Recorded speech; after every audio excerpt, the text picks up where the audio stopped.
First of all, I'd like to acknowledge the traditional owners of the land and pay respect to the elders past, present, and emerging.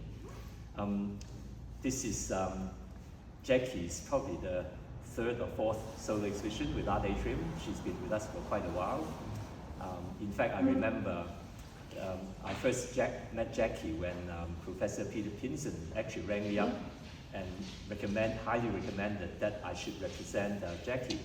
And because Peter at the time was basically concentrating on artists from his generation, so Jackie is not old enough to qualify to be part of that. And so yeah, we've been representing Jackie ever since, and she's been to Hong Kong 3 times with us to participate in the Hong Kong Art Central. And the last year or so, she's done really well. She had an exhibition at the Manning Regional Gallery, and she has been in lots of art prizes. And also next week she's going to be with our gallery at Sydney Contemporary. So do come along and have a look at that. So for this talk today, we have Ian Grant, a good friend of ours. He's been coming to our exhibition quite often, so I'm sure a lot of you would have met him. And obviously Ian is a fantastic artist himself, so we look forward to a very interesting conversation. So I'd like you to welcome both of them.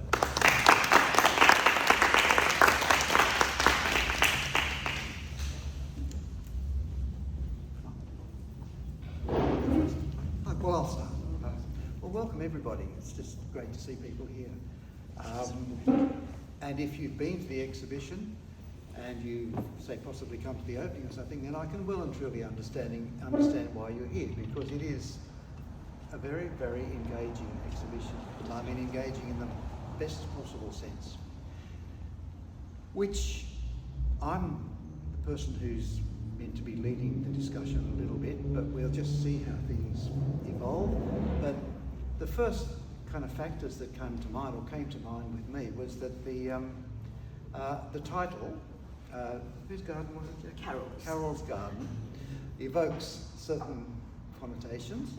And the first thing I thought we might discuss, or Jackie might like to discuss, is what brought her to Carol's Garden, and what was the nature of the experience that she encountered when she went there that brought about this visual response that turned itself into paintings and drawings. So, Jackie, do you want to? Well, I've been passing through Carol's Garden, I think, for about 14 years, nearly every day on my walk, and I've always found it really interesting. It's a lovely, beautiful, complex set of a number of spaces. And when COVID happened, I thought, well, this is a perfect opportunity, very close by.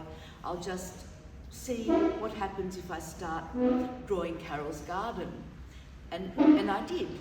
And well, the spaces are really interesting and complex. The vegetation is very varied, and the shapes and the patterns and the colours are just so engaging. And I found myself just really on this journey of engaging with and depicting her garden from 3 very specific spaces. One was a little pond, which you'll see next to her chicken houses. The other one was, there was a tangle of actually quite significant remnant rainforest just across the way. And then the third place is where she has her beehives, which is more of a clearing. And so looking out, as you might have noticed in some of them, over the water and the headlands that make up that little part of Middle Harbour. Good, thanks, Jackie. Just to follow up on that, I mean, it's obviously that you got a fantastic response from your first experience of wandering through Carol's Garden and engaging with the visual elements that you might have found in the trees and in the ground, the coverings, and the waterfalls. Were they part of Carol's Gardens, or were they from another source of experience? Or well, there are some smaller waterfalls in Carol's Garden, which you'll probably see in the pictures. But the ones with mainly just a waterfall were from a different experience. Michael and I went to America, and we went to some of the national parks quite a while ago, and we went on these quite strenuous hikes. And when we arrived at the waterfalls, I was able to sit down and do some drawing of those waterfalls, and I kept those images, and then quite a bit later I returned to them and started working with those images. And I guess what I was very interested in with those waterfalls is really capturing the patterns that those waterfalls make. And I found that if I observed the waterfalls and the water for long enough, the patterns repeated as the water fell. So in a way I was sort of able to learn the pattern and depict it in a graphic way. And that's how the waterfall paintings and the water came about. Excellent. I can see, I think all of us can probably see what you're referring to.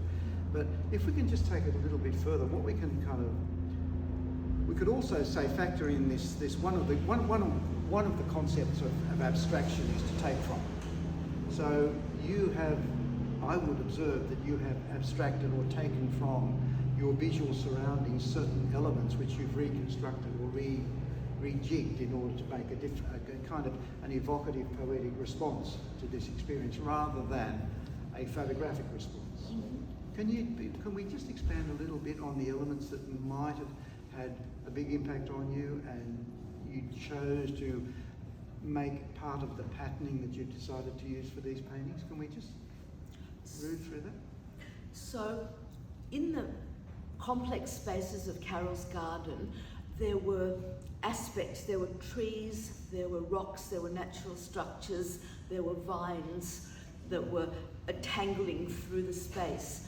And I was basically drawn to the structures that defined and filled that space. So the trees with the lichen making these wonderful patterns, the different kinds of vegetation turning in space, the shapes of the different leaves and the colours of the ground cover, which was mulch, but it was very interesting because mulch changed dramatically as time went on, and the colours of it changed.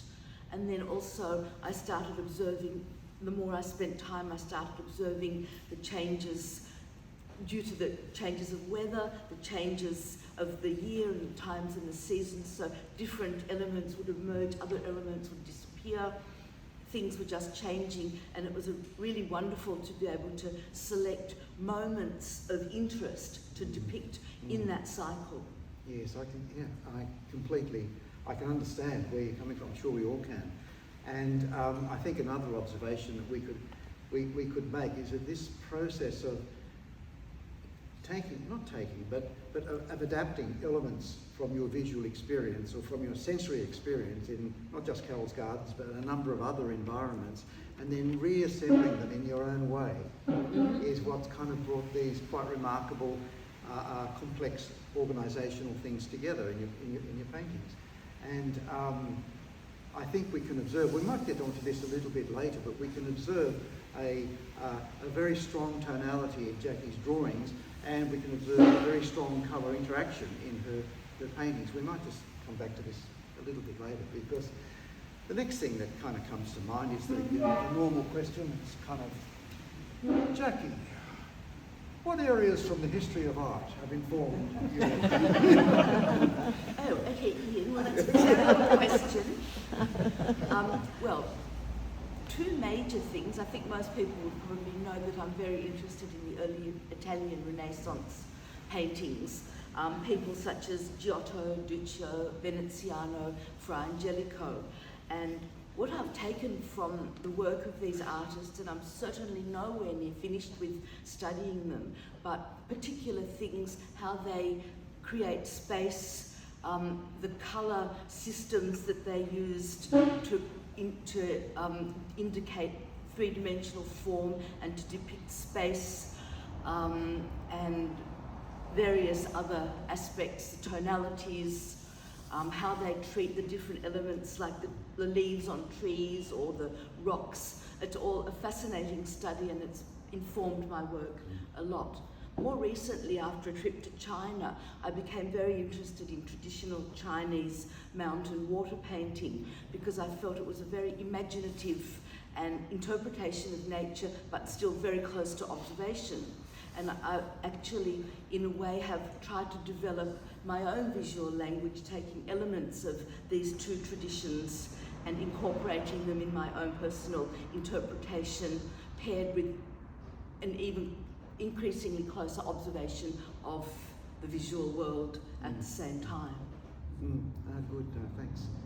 Are there, just to expand on that a little bit more, you did mention early Renaissance painters. Are there any kind of European contemporary painters or any world contemporary painters? I know you've linked it to Chinese painting, but is there anything in the sort of modernism and since? Definitely. I thought so. Okay, Yes. so my love at the moment is a Danish contemporary landscape, mostly drawer, called Per Adolfsen, and his work is very colourful, it's very stylized, it's very quirky, but once again it's very firmly rooted in observation. I'm also sneaking a sideways look at Vincent van Gogh because I'm finding that his use of a limited colour palette is extraordinary, and it's completely non-naturalistic, but it just is marvellous at conveying the feeling that he's working with. More locally, I'm actually starting to I have been recently interested in the precision and the complexity and imaginative nature of Peter Pinson and Alan Leach-Jones, who were both my teachers at art school. And I couldn't get away without mentioning my huge admiration for my two good friends, Ross Harvey and Ian Grant. The subtlety and beauty and delicacy of their work as well is a great inspiration to me. Yeah, if we can just to take that a little into a slightly different direction now, that we can observe this body of work to encompass both strongly tonal, drawing-oriented imagery and gouache or oil paint, very highly colourful imagery. Can we kind of give any insights into what might have pushed your desire to move with the drawing, and the way in which you have moved with drawing? Because I make the observation that they're very strong. I notice the dark tones, light tones interact very strongly in your drawings, and I notice the colours do the same thing in your paintings. Can we just expand on your use of chromatic and tonal factors? Well, the drawings come first for a start. So I have my small plein air sketches, and then they're used to develop the drawings. Now, I absolutely love doing those graphite drawings. I use a range of pencils from 10H to 8B to get 10H to 8D. Do they make 10H? And I get and basically I kind of think of them like a complex puzzle of tonal shapes and patterns that interpret what I've been observing and what I've started off interpreting in my small plein air sketches. So that's the drawings are also form a structural basis for the coloured paintings. But I've found, and probably everybody else who's an visual artist has found, that once colour and paint get involved, the drawing goes out the window. But so with the colour, basically I choose a colour palette to try and basically evoke my feelings and my observations when I'm working in the space, and my memories, more my memories of the space. But I also use colour structurally to create form, to create space, to delineate different aspects of the natural world that I'm depicting. I also, as I touched on before, from my study of the early Italian Renaissance, I loosely use a very artificial but quite beautiful colour system, which is the Cennini system, which starts with pure colour and models up with gradations of white to create form and depict space. And this very artificial colour system actually helps, I think, to give work an otherworldly quality. No, good. I think that's really quite insightful to find out, for us to become aware of the amount of sensibility and thinking and, interactiveness with the work that she's working on and the manner in which she chooses to work and the adaptability of the way in which she chooses to work. And I would suggest that the outcome gives us that intense tonality that I was talking about. But and also we can see it echoed, the same intensity echoed in the colour patterning. But just to move it down that track a little bit, another little very crude overriding thing that we could observe is that, Jackie, they're all of a very similar size. Is there a choice or a reason for this, or are you just happy working on that scale and it suits? Well, I can answer that in 3 ways. One of them very flippant, I'll get to that later. But one of the reasons that I work in this scale is that my studio is quite small. I also work with very small brushes and very fine pencil tips, and I use a magnifying glass when I'm working, so subsequently I do work very slowly. And I enjoy working on the intimate scale of the smaller work, and it just suits that way of working. The slightly larger works I find I enjoy because they have the challenge of creating a more complex image, working with the more complex elements of the forms and the spaces and the patterns and the colours, and to create a stronger, more sort of intense image. So I do have those two different scales that I like working with.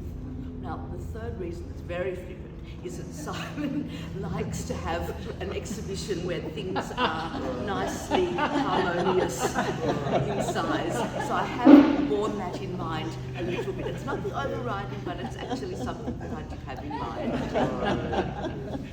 No, I understand where you're coming from, but I also just as someone who need not be aware of the studio limitations or other limitations or whatever, I just find this scale seems to work, to me, works very well for engagement. You know, smaller scale work, you generally come a little bit closer to it, or you engage with it slightly differently, and it also allows for a level of intensity to be perceived within the entirety of the painting, rather than I mean, some of the great paintings, of course, are very, very large paintings, and you don't absorb them all at once. But it's just interesting for someone who wants to have that intensity that reflects her experience with land and imaging of land, then this scale seems to suit, in my view, very well.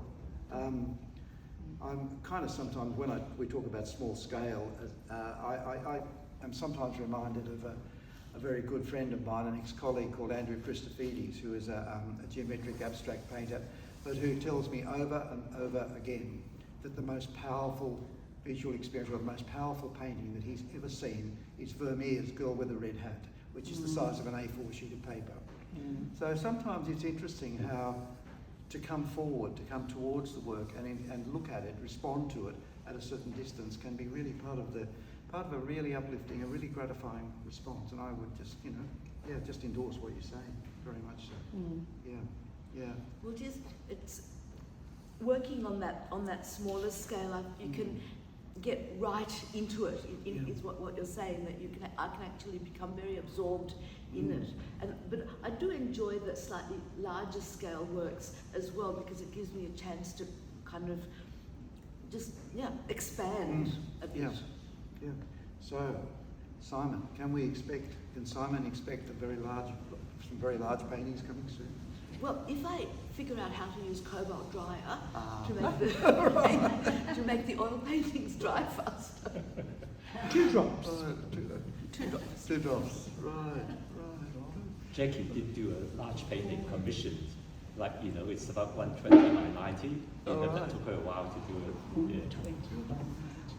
Which just kind of leads us now to something we jokingly referred to earlier when we were talking about what is the next step, or do you have a clear vision for the next step, or is the next step could be further development of what you're dealing with here, but is there other directions that you might be following, or related directions that might come? Well, yes.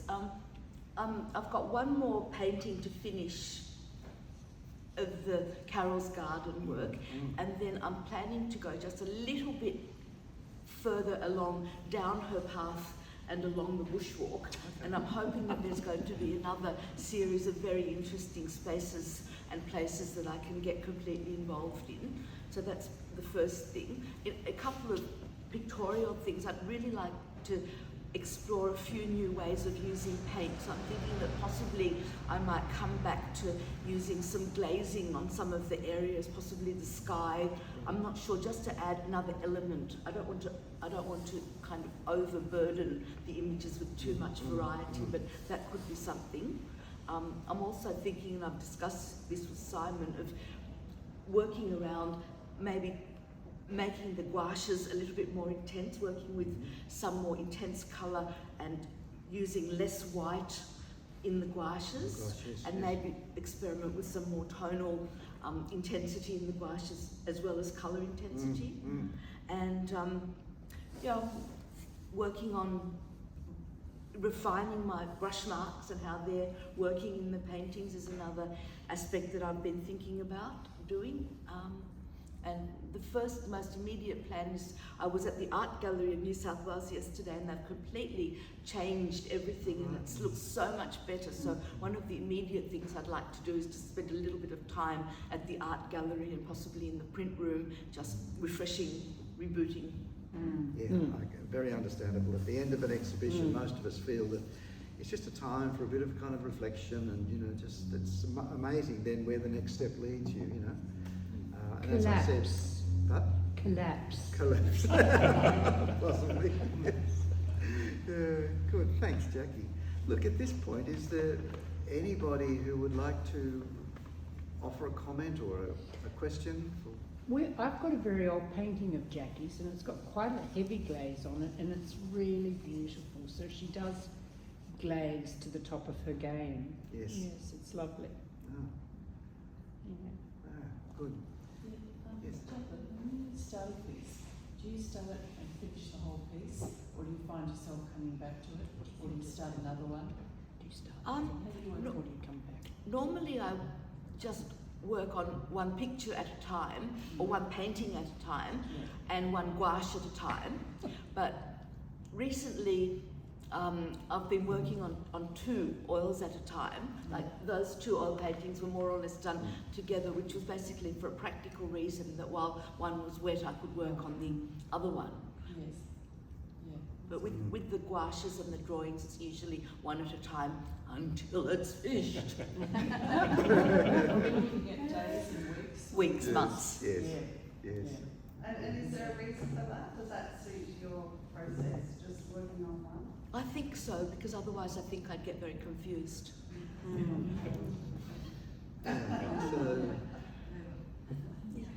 Jackie, I was really interested to hear you say about that process, that when you're sitting in front of the waterfall and you see that repetition of the waves coming down, and how that affected your perception about finding that level of abstraction in that repetition of the mark making. And it seemed like it was a form of communing with nature that is enabling you to find that way of abstraction through the repetition of various marks.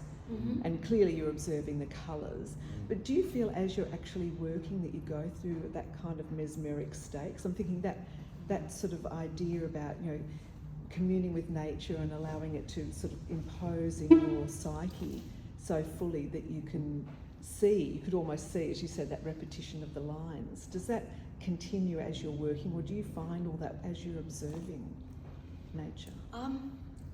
Well, when I'm actually in the spot that I'm working with, I generally work with fairly small scale plein air drawings, and they're very, I get completely involved and just in a way just completely engaged in creating marks and shapes and lines that reflect my experience of what I'm drawing. And actually saying that, one of the things that I do for better and worse in my paintings is try to keep that connectedness that I experience when I'm working in nature.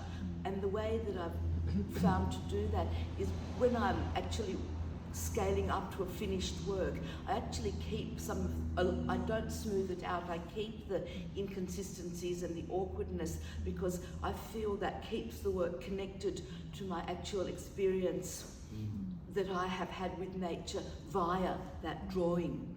And when I'm working on the finished drawings or the paintings, it's very much about reconnecting with my memories and feelings of being in that space. And so it's somehow that's how the work comes out, that I'm just remembering the feelings and the visual experience that I've had. So Yeah. No, it's interesting because I think that question that Ian asked is so pertinent about how did you come to that level of abstraction, and sort of like that, taking from nature and then putting that through the visual language. So the colour, the lines, the shapes, and also because I think it's because it's removed. Because I'm not working from a photograph or a digital image, I'm relying on memories and my sketch. So I think in that way it does become abstracted from the actual place, because I'm relying on my memory and my drawing, and I'm inventing those equivalences, which are abstractions, I guess. I'm inventing equivalences to represent or communicate those things that I've seen, but not in a literal way. I think that's what makes it really interesting, that you're actually inventing that, that it's a quite unique approach to depicting landscape, because it's, when you look, I always think when I look at your work, you can see connections with sort of Asian and even Aboriginal ways of putting marks down and colours and shapes and that kind of thing, but you've made it your own. So I think it feels like it is your very personal response to the landscape. Yeah, I like the way that you're referring to the kind of generalised experience with landscape. And I don't mean generalised in a negative kind of way. It means my experience with imaging of land or with landscapes that I've experienced is that 9 times out of 10, the most impactful landscapes are not of sites that I'm familiar with. So that sort of, directly observational rendering of something that you're looking at is not, in my experience, it doesn't necessarily form a pathway which you must go down. You could do what Jackie is doing here, where she's taking elements, visual elements from the broader range of land elements around her, and she's reassembling them to form a poetic development from that experience, but something which is still evocative of that experience. But as I said earlier, it's not a camera, rendering. Yeah. Anybody else like to mention things? Can I just say that it's just sitting here, you get a real feel, like talking to you, talking about, and then you're actually spending time and sitting and looking at it. This is very your palette, Jacqueline. You're talking about not adding white and things like that. This is a very individual palette, and I think you've got to, just do what you have to do sometimes. It's very beautiful. Beautiful on the eye. Yes. The light. I was just wondering, is there an influence with manuscripts? Because it has that lovely quality of a sort of icon or manuscript, the contemplative and the scale, maybe it's bigger than a manuscript. And also the fact that it's in this smaller inward location, almost like a veranda, you're focusing in on a domestic or sort of domestic, it's in your house. There's something really lovely about that, really just focusing on one area and making the whole beautiful poetic, the seasons and all that other elements. You just stay still at one place close to your home and find all this beautiful language. It's really beautiful. And somehow it links to this sort of poetic manuscript, sort of spiritual quality. Possibly what maybe, if I'm lucky, you're picking up on is that visual language of that early Italian Renaissance artists who for them, not necessarily so much for me, but for them, the experience of making these sacred objects was, a worshipping of God, I guess, and spiritual. I'm not like that, but I guess something of that otherworldliness and something of that magical quality is something that I would love to achieve, and that's what I kind of strive for that, even though not necessarily for that reason. Yes. Yeah. Any other? Jackie, if not when, if you have a bad day in the studio, how do you pick yourself up the next day? What do? Do you have any special ways of getting started again the next day? Well, Ross and I have had discussions about this. Nearly every morning I suffer from easel fright. But I find the best thing to do is potter around the studio and do little things, and then just gently tell myself I don't really have to do anything if I don't want to. Yes. And then gradually I just start, and then it's fine, usually, hopefully. Oh, good. Yes, shared experience. Yeah. And a coffee. Yes, and the coffee always helps too. Sometimes. Coffee's bad because then my hand shakes. Right. Anybody else? Well, look. Thanks, Jackie. Thanks, And Thanks, thank you, Jackie. everyone. Thank you.